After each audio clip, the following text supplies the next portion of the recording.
नमस्कार बच्चों, हमारा जो आज का टॉपिक है वो है पतले लेंस द्वारा प्रकाश का अपवर्तन, जिसको हम लेंस मेकर के सूत्र के नाम से जानते हैं। और ये परीक्षा की दृष्टि से भी काफ़ी महत्वपूर्ण है। ये डेरिवेशन है, दो स्थितियों में ज्ञात किया जाता है। एक बार है कि जब लेंस के दोनों साइड का जो माध्यम है वो एक जैसा हो, और नंबर दूसरा है कि जब लेंस के दोनों ओर का माध्यम भिन्न भिन्न हो। तो हम नंबर एक बात करेंगे इसमें। पहली कंडीशन है कि जब लेंस के दोनों ओर का माध्यम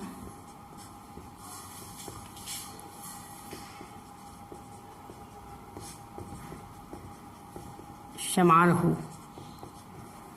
जब लेंस के दोनों ओर का माध्यम कैसा हो? समान हो। इसमें एक डायग्राम बनेगा और डायग्राम की सहायता से इसको हम पूरा डेरिवेट करेंगे और डायग्राम से ही इसकी पूरी भाषा निकालेंगे। तो देखिए, हमने एक पतला लेंस ले लिया।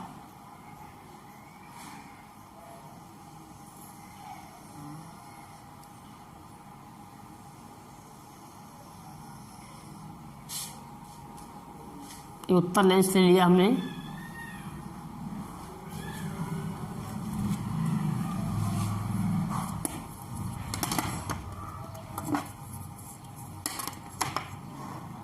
उत्तर लेंस की मुखक्ष हो गई।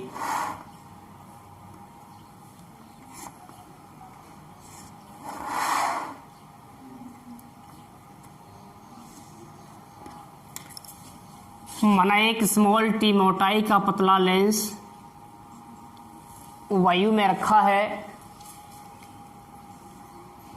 लेंस के पृष्ठ के ध्रुव P1 व P2 व इसकी वक्रता त्रिज्याएं R1 व R2 है। जब हम पहला वाला पृष्ठ बनाएंगे तो इसकी जो वक्रता त्रिज्या होगी R1 होगी, दूसरे वाले पृष्ठ की त्रिज्या क्या होगी? R2 होगी। ध्रुव P1 से स्मॉल यू दूरी पर, कि यहाँ से स्मॉल यू दूरी पर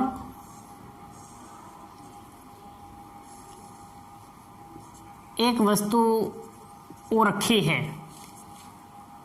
लेंस के दोनों पृष्ठों पर अपवर्तन होता है। पहले पृष्ठ पर भी होता है, दूसरे पृष्ठ पर भी होता है। तो सबसे पहले जो प्रतिबिंब बनता है वो पहले पृष्ठ के द्वारा बनता है, और जो पहले पृष्ठ के द्वारा प्रतिबिंब बनता है वही प्रतिबिंब दूसरे पृष्ठ के लिए एक आभासी वस्तु का कार्य करता है। तो यहां से जो प्रकाश की किरण चली, वस्तु से प्रकाश की किरण चली, लेंस पर गिरेगी, और जो पहले पृष्ठ के द्वारा इसका प्रतिबिंब बनेगा, तो पहले पृष्ठ के द्वारा जो प्रतिबिंब बनता है वो बनता है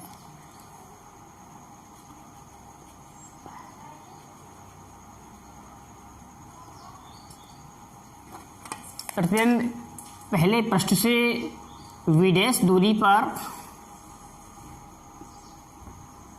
यहाँ से V' दूरी पर बनता है, और जो प्रतिबिंब बनता है वो बनता है I'।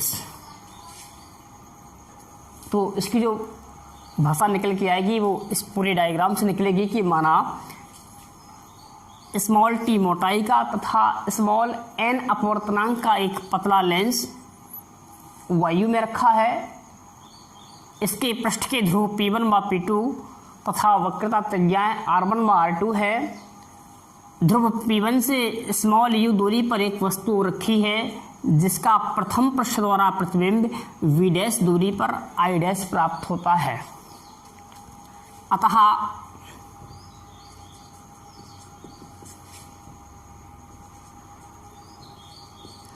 अपवर्तन के सूत्र से, अपवर्तन का सूत्र आपने पढ़ा होगा, ये होता है कि n/v माइनस का 1/u बराबर n माइनस का 1/r। ये अपवर्तन का सूत्र है। इस फॉर्मूले की सहायता से इसको हम लिखेंगे। तो n मीन्स है अपवर्तनांक, और अपवर्तनांक किसका? लेंस का। किसके सापेक्ष? वायु की। तो हम इसको ANG भी लिख सकते हैं, क्योंकि ये प्रकाश किरण है पहले वाले पृष्ठ में वायु से किसमें प्रवेश कर रही है, कांच में, तो इसको हम ANG भी लिख सकते हैं कि वायु के सापेक्ष कांच का अपवर्तनांक।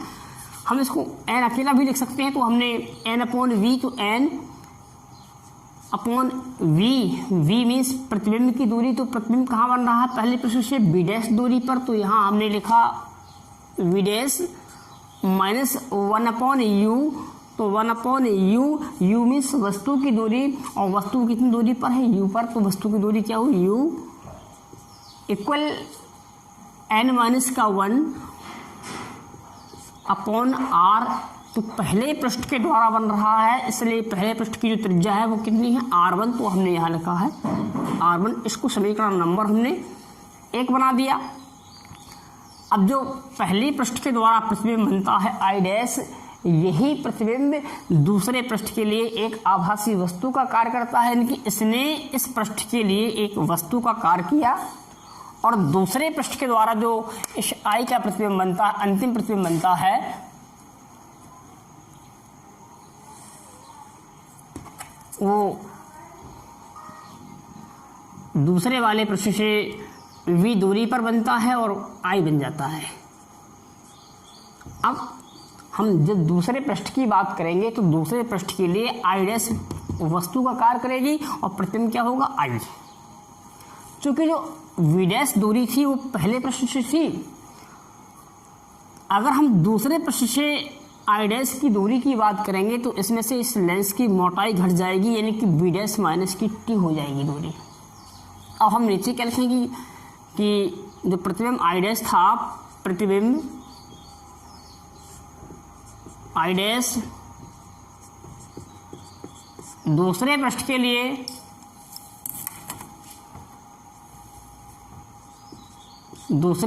लिए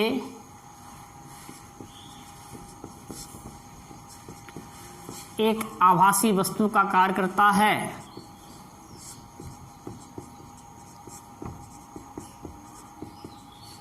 एक आभासी वस्तु का कार्य करता है। अतः दूसरे पृष्ठ द्वारा I' का अंतिम प्रतिबिंब क्या बना, I। v दूरी पर I प्राप्त होता है, यानी कि इस I' ने दूसरे पृष्ठ के लिए एक आभासी वस्तु का कार्य किया, और दूसरे पृष्ठ के द्वारा जो प्रतिबिंब बना वो क्या बना है, I। अच्छा, इसमें एक चीज़ और देखने वाली है, पहले पृष्ठ में जो प्रकाश गया था वो वायु से कांच में गया था, तो हमने जो यहाँ n लिया है ये है वायु के सापेक्ष कांच का अपवर्तनांक। लेकिन जो दूसरा वाला पृष्ठ है, तो दूसरे वाले पृष्ठ में प्रकाश कांच से किस में निकल रहा है, वायु में, तो आपको Gn लेना है, और Gn जो होता है वो Gn के बराबर क्या होता है, 1/Ang। पहले वायु से कांच में गया तो वायु के सापेक्ष कांच का n मतलब Ang है। अब दोबारा कांच से वायु में जा रहा है, तो यहाँ कांच के सापेक्ष वायु का Gn लेना है, लेकिन Gn बराबर क्या, 1/Ang। तो हम दूसरे पृष्ठ के लिए जो हम लेंगे, जहाँ हमने n लिया था वो n की जगह 1/n ले लेंगे। अगर आप Ang Gn लेके चलते हैं तो आप Ang Gn लिखिए, नहीं तो सीधा 1/n लिख दीजिएगा। तो हम दूसरे पृष्ठ के लिए लेंगे, अतः दूसरे पृष्ठ के लिए फिर लेंगे अपवर्तन के सूत्र से। अपवर्तन का सूत्र क्या है, n/v minus 1/u equal n-1/r। इससे हम लेंगे तो n/v, n मीन्स अपवर्तनांक। अब प्रकाश कांच से वायु में गया तो n की जगह क्या लेगा, 1/n upon v। v means प्रतिबिंब की दूरी क्या है, v, तो हमने यहाँ पर v रख ली, माइनस 1/u, u मीन्स वस्तु की दूरी। तो दूसरे पृष्ठ के लिए वस्तु का काम किया I' ने, तो दूसरे पृष्ठ से जो वस्तु की दूरी होगी वो हो जाएगी v' माइनस का t। एक्चुअली जो v' दूरी थी वो पहले पृष्ठ से थी, लेना हमको दूसरे से है, तो इसमें से लेंस की मोटाई को हम घटा देंगे, तो वी डैश माइनस का टी इक्वल आपका है एन की जगह 1/n माइनस का 1/, और दूसरे पृष्ठ ने बनाया है तो यहाँ पर हो जाएगा R2। इसको हम n को नीचे ले जाएंगे तो आपका 1/NV माइनस का, देखिए मैं यहाँ पर थोड़ी सी भाषा लिख दे रहा हूँ कि जो इसमें 1/n और वी डैश माइनस टी क्यों लिया गया है, क्योंकि जो अब प्रकाश है वो कांच से वायु में जा रहा है, कांच से वायु में जा रहा है, अतः जो हमने जो GNA होता है वो इसके बराबर होता है 1/ANG, इसलिए हमने GNA के स्थान पर 1/n ले लिया हमने यहाँ पर। दूसरी बात, लेंस पतला है तो स्मॉल जो टी का मान होगा वो उपेक्षणीय होगा, नगण्य होगा, हम स्मॉल टी को उसको छोड़ देंगे, तो यहाँ आपका जो हो जाएगा वो यहाँ पर हो जाएगा कि 1/NV, इस n को नीचे ले जाएंगे, यहाँ पर वो जो माइनस का 1/V डैश, इस n का हम लघुत्तम लेंगे, LCM लेंगे इसका, तो यहाँ पर आपका होगा 1 माइनस का n और नीचे आपका पहुँचेगा Ni2 पहुँचेगा। इसमें से हमने माइनस कॉमन ले लिया तो 1/NV माइनस का 1/V डैश इक्वल माइनस लिए तो यहाँ पर हुआ n माइनस का 1/Nr2। अगर इसमें से भी हम 1/n कॉमन ले लें, या इसको हम ऐसा लिख सकते हैं कि 1/n हमने इसका कॉमन ले लिया तो यहाँ पर कितना बचेगा 1/V, और ये माइनस का n/V डैश इक्वल आपका होगा माइनस का n माइनस का 1/Ni2। यहाँ पर देखो n से n कैंसिल हो जाएगा, तो इसलिए यहाँ बचेगा कि 1/V माइनस का n/V डैश इक्वल माइनस का n माइनस का 1/I2। इसको हमने समीकरण नंबर बना दिया दूसरा। अब हम समीकरण नंबर जो पहला था और दूसरा था दोनों को हम ऐड कर देंगे, जोड़ देंगे, तो समीकरण 1 व 2 को जोड़ने पर हम दोनों को जोड़ देंगे, तो उसमें लेफ्ट हैंड साइड जुड़ जाएगी, क्योंकि बाएं पक्ष में बाएं और दाहिने वाले में दाहिना, तो इस वाले में कितना हुआ है कि n/V डैश, तो यहाँ पर हुआ n/V डैश माइनस का 1/U, इसमें इसको ऐड करना तो प्लस का 1/V और माइनस का n/V डैश इक्वल, इसमें से हमने दोनों में से दाएं पक्ष में n-1 कॉमन ले लिया, तो इसमें से हमने n-1 लिया कॉमन, तो अंदर बचेगा कि 1/R1 इसका होगा और प्लस इसमें से 1/R2। यहाँ पर n/V ये प्लस का है और माइनस का कैंसिल हो जाएगा, तो यहाँ पर आपका बचेगा कि 1/V माइनस का 1/U equal n-1 1/R1 minus का 1/R2। इसको समीकरण नंबर बना दिया हमने तीसरा। यदि वस्तु अनंत पर हो, यदि वस्तु अनंत पर रखी हो तो प्रतिबिंब कहाँ बनेगा, इसका फोकस पर बनेगा। आपने लेंस की कंडीशन पढ़ी होगी, और अगर नहीं भी पढ़ी है तो मैं इसको बता दूंगा नेक्स्ट वीडियो में।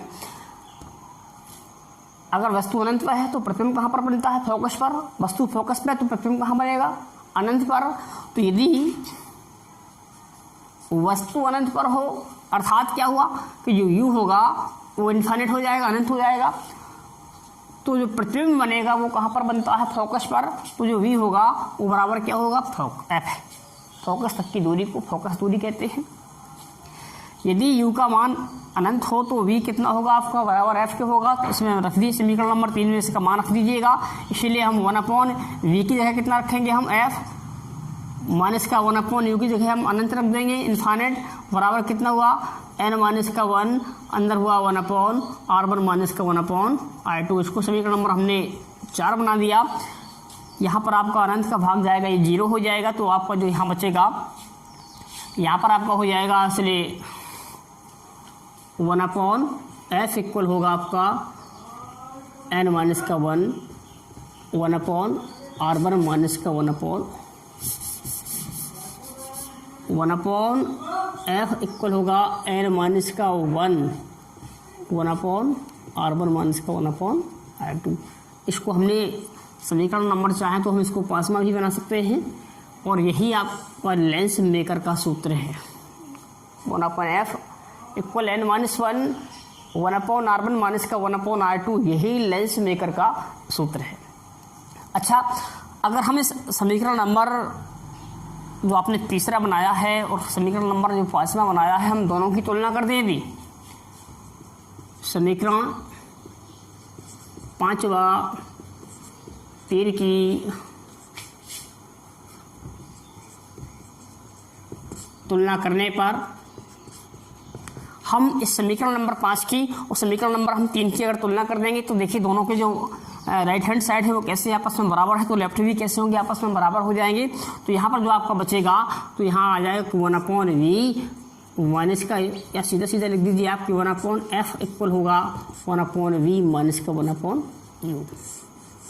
इस प्रकार से फार्मूला निकल के ये भी आ गया, और इस वाले फार्मूले के हम लेंस मेकर के सूत्र के नाम से जानते हैं।